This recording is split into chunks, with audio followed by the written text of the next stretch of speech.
तो सुना आपने मौलाना सज्जाद नुमानी को किस तरीके से वो बौखलाए हुए हैं और आरोप अभी से ही ईवीएम पर उन्होंने मढ़ना शुरू कर दिया है। ऐसे में सवाल ये कि आखिर मौलाना सज्जाद नुमानी अब ईवीएम पर आरोप क्यों लगा रहे हैं, क्योंकि अभी वोटों की गिनती शुरू हुई नहीं है, पेटी खुली भी नहीं है और आरोप जो है शुरू हो चुके हैं, क्योंकि अभी तक किसी भी नेता के बयान सामने नहीं आए हैं। तो इसके पीछे की वजह आपको बता दें, इसके पीछे की वजह है एग्जिट पोल। जी हां, एग्जिट पोल क्या कह रहे हैं और किस तरीके से महाराष्ट्र में महायुति को कौन कौन से एग्जिट पोल बहुमत दे रहे हैं, जरा ये भी समझ लीजिए। देखिए, मैट्रिक्स की बात करें तो महायुति को 150 से 170 वोट देने का अनुमान जो है, यानी कि आंकड़े जो है ये निकलकर सामने आ रहे हैं। महाविकास आघाड़ी की बात करें तो 110 से 130 और अन्य की बात करें तो 8 से 10। इसके अलावा अगर हम बात करें MARQ की तो ये भी 137 से 157 महायुति को जो है ये बता रहे हैं कि इनके खाते में इतने वोट जो है डाले गए हैं। इसके अलावा अगर महाविकास आघाड़ी की बात करें तो 126 से 146,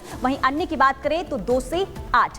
इसके अलावा आगे हम बढ़ेंगे, यानी कि देखिए ये हम आपको बता रहे हैं किस तरीके से एग्जिट पोल डरा रहे हैं और ये बता रहे हैं कि आखिर महाराष्ट्र में क्या होने वाला है। ये तो सिर्फ अनुमान है, लेकिन इसी अनुमान से इस वक्त मौलाना घबराए हुए हैं, बौखलाए हुए हैं और लगातार आरोप मढ़ना उन्होंने शुरू कर दिया है। लेकिन अब ये जान लेते हैं कि आखिर मौलाना सज्जाद कौन है, ये भी जरा समझ लीजिए, क्योंकि देखिए ये कोई पहली बार नहीं है जो विवादों में आए। इससे पहले यानी कि सज्जाद नुमानी मुस्लिम पर्सनल लॉ बोर्ड की वो प्रवक्ता हैं और कई बार ऐसे विवादित बयान दे चुके हैं। इस्लामिक स्कॉलर में मौलाना नुमानी की गिनती हुई है, होती रही है। सज्जाद नुमानी अपने बयानों से विवादों में हमेशा रहे हैं। उत्तर प्रदेश के लखनऊ में सज्जाद नुमानी का जन्म हुआ। सज्जाद नुमानी जुल्फिकार अहमद नक्शबंदी के शिष्य हैं। इसके अलावा नुमानी ने 2021 में तालिबान का समर्थन किया था। वहीं CAA के खिलाफ नुमानी ने विरोध प्रदर्शन किया था और इस वक्त भी चर्चाओं में आए थे।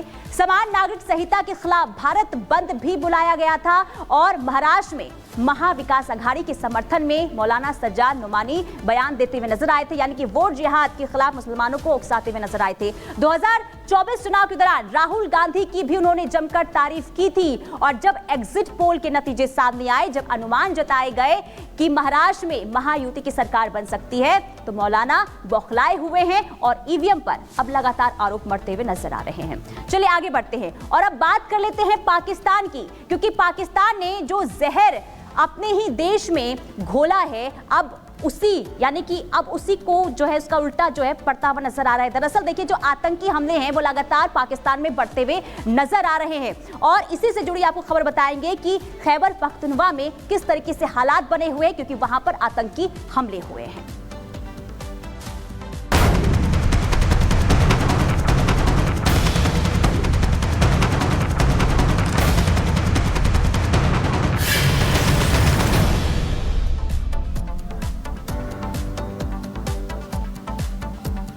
तो पाकिस्तान अपने ही बोए जहर से मर रहा है। वहां हर रोज आतंकी हमले हो रहे हैं। बीते रोज भी वहां खैबर में बड़ा आतंकी हमला हुआ जिसमें 50 लोगों को अपनी जान से हाथ धोना पड़ा। कैसे आतंक के सुलगाए भट्टी में खुद ही सुलग रहा है पाकिस्तान, आपको रिपोर्ट के जरिए दिखाते हैं।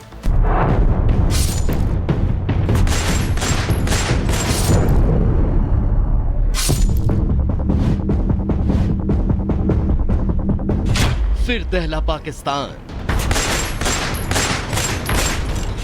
खैबर पख्तूनख्वा हुआ खून से लाल।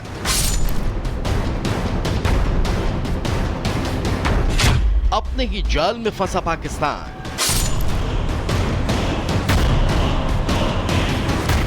पचास की मौत, 20 से ज्यादा घायल।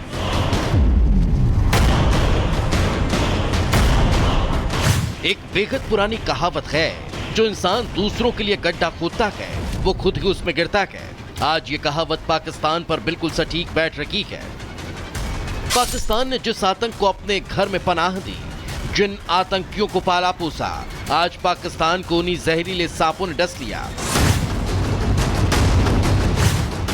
आतंकियों ने पाकिस्तान के खैबर पख्तूनख्वा जिले में ऐसा भीषण आतंक किया कि वहां 50 से ज्यादा लोगों को अपनी जान गंवानी पड़ी।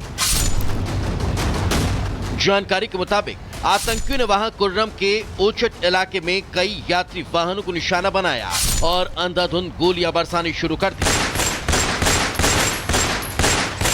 घात लगाए आतंकियों ने वहां ऐसा कहर बरपाया कि मौके से आ रही तस्वीरों को देखने की हिम्मत पाकिस्तानी फौज की भी नहीं हो रही। पाकिस्तानी मीडिया के हवाले से जो खबरें आ रही है उसके मुताबिक इस आतंकी हमले में मरने वालों में महिलाएं और बच्चे भी शामिल हैं। खैबर से आ रही खबरों के मुताबिक आतंकियों ने यह हमला तब किया जब अफगानिस्तान की सीमा से लगे खैबर पख्तूनख्वा प्रांत के कुर्रम इलाके से कई यात्री गाड़ियों का काफिला गुजर रहा था। जानकारी के मुताबिक इसी दौरान वहां पहले से घात लगाए आतंकियों ने यात्रियों से भरी गाड़ियों पर अंधाधुंध फायरिंग करना शुरू कर दिया। इस आतंकी हमले में किसी तरह जान बचाकर आए लोगों के मुताबिक हमला इतना भयंकर था कि लोगों को यह समझने का भी मौका नहीं मिला कि माजरा क्या है। लोग जब तक कुछ समझ पाते उनका शरीर गोलियों से छलनी हो गया था। स्थानीय मीडिया के मुताबिक काफिले में 200 से ज्यादा गाड़ियां मौजूद थी। यही वजह है कि मरने वालों का यह आंकड़ा अभी और बढ़ सकता है। जी हां, इस बारे में जो जानकारी छन कर आ रही है उसके मुताबिक आतंकी हमले में मरने वालों का आंकड़ा और भी बढ़ सकता है, क्योंकि हमले में जख्मी हुए कई लोग ऐसे हैं जो इस वक्त जिंदगी और मौत के बीच झूल